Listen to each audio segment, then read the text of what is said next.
नमस्कार विद्यार्थियों, आपके अपने YouTube चैनल आरपी कटारिया पर एक बार फिर से आपका हार्दिक अभिनंदन स्वागत है। और इस वीडियो में हम बात करेंगे एक विशेष टाइप के प्रश्न के बारे में। अभी तक पिछली वीडियोज़ में अपन माध्यक से रिलेटेड प्रश्नों के बारे में बात की थी कि माध्यक कैसे ज्ञात किया जाता है, लेकिन आज हम ऐसे प्रश्न के बारे में बात करेंगे कि माध्यक तो हमें दिया गया है, माध्यक हमारे पास में है, लेकिन उस टेबल के अंदर आपको अज्ञात राशियां दे दी जाएंगी। अज्ञात का मतलब जिसका मान हमें ज्ञात नहीं है, तो उनकी वैल्यू कैसे ज्ञात की जाती है, इस टाइप के बारे के प्रश्नों के बारे में हम बात करेंगे। और अभी तक के जिन व्यूअर्स ने इस चैनल को सब्सक्राइब नहीं किया वो सब्सक्राइब जरूर कर लें, ताकि आने वाले वीडियोज़ का नोटिफिकेशन आप लोगों तक पहुँच गए। यदि आपको वीडियो अच्छा लगे तो शेयर ज़रूर कीजिएगा, वीडियो के लिए लाइक कमेंट जरूर करें। चलिए, ये आपका प्रश्न है कि निम्न बंटन का माध्यक 28.5 है। माध्यक ज्ञात नहीं करना है, माध्यक दिया गया है, तो x तथा y का मान ज्ञात कीजिए। तो इस प्रश्न से अपने को एक बात समझ में आ गई है कि माध्यक दिया गया है। नंबर 2, x y का मान ज्ञात करना है। तो ये x y कहाँ आ रही है, चेक कर लो। ये आपकी टेबल है। इस टेबल में यहाँ x दिखाई दे रहा है, यहाँ y दिखाई दे रहा है, तो इनका मान क्या होगा ये बता रहे हैं। तो इस प्रकार की टेबल आपको दी गई है। हमें क्या करना है, माध्यक चाहे हमें ज्ञात करना हो और चाहे माध्यक दिया गया हो। यदि हमारे पास में वर्ग है, ये वर्ग है, इनको वर्ग बोलते हैं, 0 से 10, 10 से 20। ऐसी स्थिति में तीसरा कॉलम हमें बनाना होगा और उसको हम लिखते हैं संचय बारंबारता। क्या लिखते हैं भाई, संचयी बारंबारता। फिर सुन लो, माध्यक ज्ञात करें और चाहे दिया गया हो। यदि आपके पास में वर्ग है तो आपको संचय बारंबारता का कॉलम बनाना चाहिए, बनाना होगा। अब चलो बनाते हैं कैसे। इस 5 को ऐसा कैसा लिखेंगे, ये सब की सब बारंबारता है, इसको ऐसा कैसा लिखेंगे। यहां जो आ गया उसमें ये जुड़ेगा, तो 5 के साथ x को जोड़ना है, ये अज्ञात है, तो ऐसे मत लिख देना 5x, ये जुड़ा नहीं है, ये गुणा हो गया। इस x को हमें जोड़ना है तो यहां ऐसे लिखना प्लस x, ऐसे जुड़ेगा ये। अब आगे देखो, इस 5 में ये 20 जुड़ेगा तो ये हो गया 25। इस x को तो लिखेंगे, x तो लास्ट तक चलेगा। अब इस 25 में 25 प्लस x है, इसमें ये जुड़ेगा तो ये कैसे जुड़ेगा, 25 प्लस x तो पहले से था, y भी अज्ञात है तो ये a ऐसे जुड़ेगा प्लस लिख करके। फिर 25 में 7 जोड़ दो, 32। ये जो x प्लस y है इनको ऐसा कैसा लिखते जाओ अंत तक। 32 में ये 5 जोड़ दो, कितना हो गया, 37 प्लस x प्लस y। एक बार फिर से सुन लो, पहली वाली संख्या को ऐसा कैसा लिखना है। अब इस 5 में इस x को जोड़ना था, अज्ञात संख्या है तो अज्ञात संख्या ऐसे जुड़ेगी, 5 प्लस x जोड़ना है तो x के पहले प्लस लिखना है। 5 में 20 तो जुड़ जाएगा, 25 x यहाँ जुड़ गया था तो ये तो चलता रहेगा। 25 में y, 25 प्लस x, इसमें y जुड़ेगा तो y अज्ञात है, तो पहले तो 25 प्लस x लिख दो और इसमें y जोड़ना है तो इसके साथ आगे y आ जाएगा। अब 25 में 7 जुड़ जाएगा, 25 में 7 जोड़ेंगे 32, इनको ऐसा कैसा लिख दो। 32 में 5 जोड़ेंगे 37, ये ऐसा कैसा आएगा। आपको पता होगा कि यहाँ योग है, एक योग हमें दिया गया है, वो किसका मान है, n का। जब भी अपन माध्यक ज्ञात करते हैं या माध्यक वाला प्रश्न है तो इन बारंबारताओं का योग है वो n का मान होता है। किसका मान होता है, n का। तो योग हमें दिया तो गया है, लेकिन योग हमें क्या करना है, खुद को भी ज्ञात करना है। एक योग हम खुद ज्ञात करेंगे, तो इनको जोड़ देखो। ये जो x और y आ रहा है इनको छोड़ के बाकी को सबको जोड़ दो एक बार। 5 और 20 25, 25 और 7 32, 32 और 5 37, तो यहाँ 37 लिख दो। अब क्या क्या बच गया, x अज्ञात है तो ये ऐसे जुड़ेगा। अब y बच गया, y भी अज्ञात है, ये ऐसे जुड़ेगा।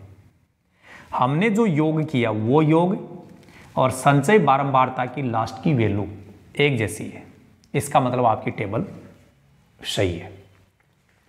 अब देखो, इसमें अपन ज्यादा लाइनें नहीं लिखेंगे। एक तो n/2 का मान निकालो। n/2 का मतलब क्या है समझ लो थोड़ा सा ध्यान से। n के हमारे पास में दो मान है, एक तो प्रश्न में दिया गया था 60 और एक योग हमने किया है। तो इन दोनों में से अपने को प्रश्न में जो दिया गया था वो काम में लेना है, ये काम में नहीं लेना, ये 60 काम में लेना है n की जगह। क्यों? अपनी सुविधा के लिए, क्योंकि 60 में 2 का भाग लगाना आसान होगा, इसमें भाग नहीं जाएगा, ठीक है ना। तो ये 60/2 कितना हो गया? 30। इसके आगे लाइन कुछ नहीं लिखेंगे अपन। लाइन क्यों नहीं लिखेंगे कारण बता दूंगा। माध्यक दिया गया है तो ये 28.5 जो है ना, ये माध्यक है, इससे सब कुछ अपने को पता चल जाएगा। पहले तो ये बताओ, ये जो 28.5 है वो इनके बीच में कहाँ मिलेगा? 0 और 10 के बीच में तो ये मिल नहीं सकता, 10 और 20 के बीच में भी नहीं मिलेगा। 28.5 जो है वो कौन से वर्ग में मिलेगा? ये इस वर्ग में मिलेगा। तो हमें पता चल गया कि ये जो 20 से 30 है ये आपका क्या है? माध्यक वर्ग। क्या है ये? माध्यक वर्ग। ये लीजिए 20 से 30। यही वर्ग क्यों लिखा? क्योंकि आपका जो प्रश्न में दिया गया माध्यक है वो 20 से 30 के बीच में ही होगा। होगा कि नहीं होगा? तो 28.5 है, किसके बीच में मिलेगा? इसके बीच में मिलेगा ना, तो हो गया माध्यक वर्ग। और अब कोई चिंता की बात नहीं है, इसको कर दो बंद ऐसे, ठीक है भाई। और अब सुनना, पहले मैं माध्यक का फॉर्मूला लिख देता हूं। अच्छा, माध्यक का फॉर्मूला लिखने से पहले एक बात बता दूं, हमारे पास में 2 अज्ञात राशियां हैं। कितनी अज्ञात राशियां हैं? 2। इसलिए 2 अज्ञात राशियों का मान निकालने के लिए हमारे पास में 2 समीकरण होंगे। वो 2 समीकरण कहां से बनेंगे?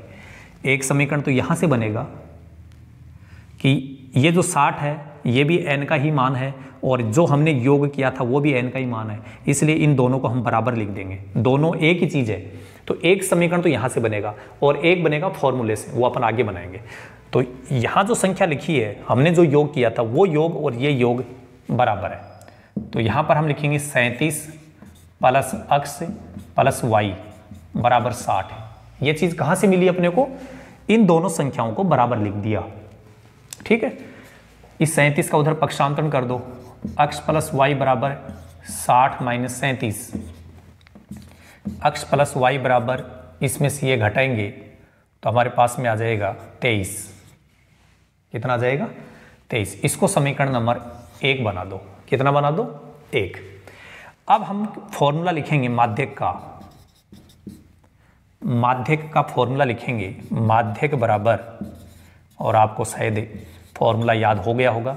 अभी तक जिनके फॉर्मूला याद नहीं है वो याद ज़रूर करें, क्योंकि बिना थ्योरम की लड़ाई बिल्कुल नहीं होगी।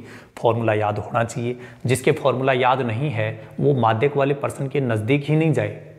क्या ज़रूरत है? माध्यक वाले पर्सन के फालतू में लपेटे में आओगे और समझ में आएगा नहीं। पहले फॉर्मूला याद करो, उसके बाद ही बात करो आगे। तो L plus n/2 minus CF/F गुणा H। देखिए यहाँ पर हमारे पास में क्या क्या है। L का मान तो अपने को यहाँ इससे मिल जाएगा, जो आपका माध्यक वर्ग है ना, इसमें जो छोटी वाली संख्या होती है वो L होता है। L का मान तो हो गया 20। n/2 तो मैंने यहाँ पहले ही हल कर दिया था। CF, आपको मैंने एक बात बताई थी कि CF क्या होता है कि ये जो मैं बॉक्स बनाता हूँ, ये बॉक्स क्यों बनाता हूँ? सुंदरता के लिए नहीं बनाता हूँ, ये इसलिए बनाता हूँ ताकि आप लोगों की मिस्टेक नहीं हो। इस बॉक्स के जस्ट ऊपर वाली जो संख्या है वो आपका CF होगा। आपका ये जो वर्ग होता है ना 20 से 30, इसके सामने जो आ रहा है ना, ये आपका CF काम नहीं आएगा। यहाँ जो CF लिखा हुआ वो कौन सा होगा? इससे ऊपर वाला। तो ये 5 प्लस x होगा आपका CF। तो यहाँ लिख देता हूँ CF बराबर हो गया 5 प्लस x, बटे में f लिखा हुआ है। तो f तो इस वर्ग के सामने जो आ रहा है वही f होगा। तो f का मान कितना है? 20। तो f का मान 20 हो गया। h का मान कितना है? h का मान कितना है भाई? h का मान, इनके बीच का अंतर देख लो, 10-10 का चल रहा है, तो h का मान हो गया 10। और अब हम आगे बढ़ाते हैं। अब हमें इस टेबल की कोई आवश्यकता नहीं है, और इस टेबल में थोड़ा ध्यान रखना कि यहाँ प्रश्न में लिखा हुआ 28.5 आपका माध्यक दिया गया है, तो आप चाहो तो यहाँ माध्यक लिख सकते हो, है ना, कि माध्यक ज्ञात नहीं करना है, माध्यक दिया गया 28.5। अब कोई दिक्कत नहीं है, अब सब चीज़ें आपको मिल जाएंगी। बहुत ही इंपॉर्टेंट प्रश्न है और आपको मैं बता दूं कि इस टाइप का प्रश्न है बोर्ड एग्जाम में कई बार आया भी है और आगे भी आने के चांस है। तो आप सब लोगों से यही गुजारिश है कि इस प्रश्न को अच्छे से सीखें, समझें और इस टाइप का जो प्रश्न है उसके लिए प्रैक्टिस करें। ज़रूरी है इसको समझना। यदि किसी की प्रैक्टिस नहीं की हुई है तो मैं कह सकता हूं कि वो विद्यार्थी उस प्रश्न को हल नहीं कर पाएगा। प्रैक्टिस बहुत ज़रूरी है मैथ में। और अब आगे बढ़ते हैं, यहाँ से स्टार्ट करते हैं। माध्यक ज्ञात नहीं करना है, माध्यक तो दिया गया है ना 28.5, तो इस माध्यक की जगह लिख दो 28.5 बराबर L का मान ये रहा 20 प्लस n/2 का मान है 30 माइनस इसके बाद CF का मान 5 + x है। यहां एक मिस्टेक होगी, वो मैं आपको पहले बता दूं। यदि माइनस के बाद में एक से ज्यादा संख्याएं हैं, देखो यहां 2 संख्या आ रही है 1 2, माइनस के बाद में 2 संख्याएं आ रही है। CF का मान जो आ रहा है उसमें 2 संख्याएं हैं, है ना, 5 है और 1 x है, 2 है ना। ऐसी स्थिति में माइनस के बाद में कोष्ठक लगाना जरूरी है।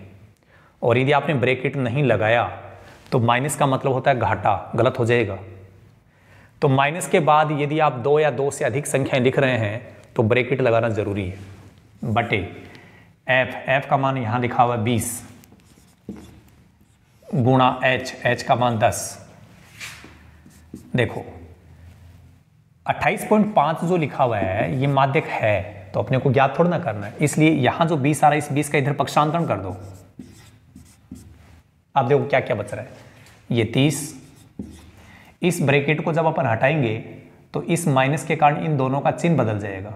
ये 5 ये भी माइनस का लिखा जाएगा, ये अक्स भी माइनस का लिखा जाएगा। अब आपको समझ में आया होगा कि यदि मैं ब्रैकेट नहीं लगाता तो ये 5 तो माइनस का हो जाता और ये अक्स वो माइनस का नहीं होता, और माइनस का होना जरूरी था क्योंकि इनके पहले माइनस आ रहा है, इसलिए ब्रैकेट लगाया मैंने। तो ब्रैकेट जब भी हटाओगे तो इनका चिन्ह बदल जाएगा इस माइनस के कारण, ठीक है। ये जो 10 है ना ये यहाँ कट सकता है 2 बार, तो बटे में 2 आ गया। यहाँ देखो 28.5 में से जब 20 घटेगा तो कैसे घटाएं, 28 में से सीधा 20 घटा लो, 8 बचेगा, और आगे 0.5 है तो ये 8.5 बच जाएगा। ऐसा कैसा लिख दो। 30 में से 5 घटाएंगे कितना, 25। आगे ये अज्ञात राशि है, ये एक बार ऐसे लिखी जाएगी, घटेगी नहीं, इसको ऐसा कैसे लिखेंगे, इसके बटे में 1 लिख दो, इसके बटे में 1 लिखो, और अब वज्र गुणा कर दो। इस 2 को यहां गुणा करेंगे, 2 को जब आप 8.5 से गुणा करोगे ना तो इसका उत्तर आएगा 170। लेकिन इसमें 1 अंक के बाद में पॉइंट है तो आप भी 1 अंक के बाद में पॉइंट लगाओगे तो इसका उत्तर आ जाएगा केवल 17। तो 8.5 को जब 2 से गुणा करोगे तो 17 आ गया। तो 8.5 को हमने इससे गुणा कर दिया, वज्र गुणा करना था। अब ये 1 है, इस 1 को इधर गुणा कर दो, तो 1 को जब इनसे गुणा करेंगे तो ये आएगा 25 माइनस अक्ष। हमें तो अक्ष का मान निकालना है, तो इस अक्ष को इधर लेके आ जाओ पक्षांतरण करके, तो इधर अक्ष माइनस का है, जब इधर आएगा तो ये प्लस का हो जाएगा। इधर 25 बच गया, इधर जो 17 था उस 17 को उधर भेज दो 25 की तरफ, ये माइनस यहाँ पर हो गया 25 माइनस से 17 कितना हो गया 8। तो अक्ष का मान हमारे पास में आ गया 8। y का मान और ज्ञात करना है, तो हमारे पास में अभी तक एक समीकरण और बचा हुआ है। ये हमने बनाया था ना, पहला समीकरण बना के छोड़ दिया था। कहाँ से बना था याद होगा कि बारंबारताओं का जो योग था वहां से बनाया था हमने। एक ये जो योग है ये तो हमने ज्ञात किया था और एक योग प्रश्न में दिया गया था, तो इन दोनों को बराबर में लिख करके एक समीकरण हमने बना दिया।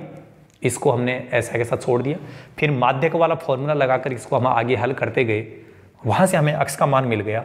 और ये अक्ष का मान समीकरण नंबर 1 में लिख दो, यहाँ ऐसे लिख दो कि अक्ष का मान समीकरण नंबर 1 में रखने पर, चलो जहां अक्ष लिखा हुआ है वहां हम लिख देंगे 8, और इसको ऐसा कैसा नोट कर दो, अक्ष की जगह 8 लिख दो, प्लस y बराबर 23। इस 8 का उधर पक्षांतरण कर दो, तो ये 8 जब 23 की तरफ लिखा जाएगा तो ये माइनस का हो जाएगा, पक्षांतरण करने के बाद में चिन्ह बदल जाता है, सब जानते हो आप। 23 में से 8 घटाएंगे 15, ये लीजिए y का मान, y का मान आ गया, अक्ष का मान आ गया। तो हम यहाँ लिख सकते हैं अतः अक्ष बराबर 8 और y बराबर 15। इस टाइप से माध्यक वाले प्रश्न में 2 अज्ञात राशियों का मान ज्ञात किया जाता है। इस प्रश्न को आप जरूर सीखें, बोर्ड एग्जाम के लिए बहुत ही इम्पोर्टेंट क्वेश्चन है। तो इस वीडियो में हम ज़्यादा बात नहीं करेंगे क्योंकि ये वीडियो लेंथी भी हो जाएगा। दूसरी बात है कि इसमें ये एक ही प्रश्न हम करेंगे, स्पेशल टाइप का प्रश्न है, इसलिए इस एक पे आप अच्छे से मेहनत करें। सो इस वीडियो में केवल इतना ही। So thank you so much, all the best, be positive always.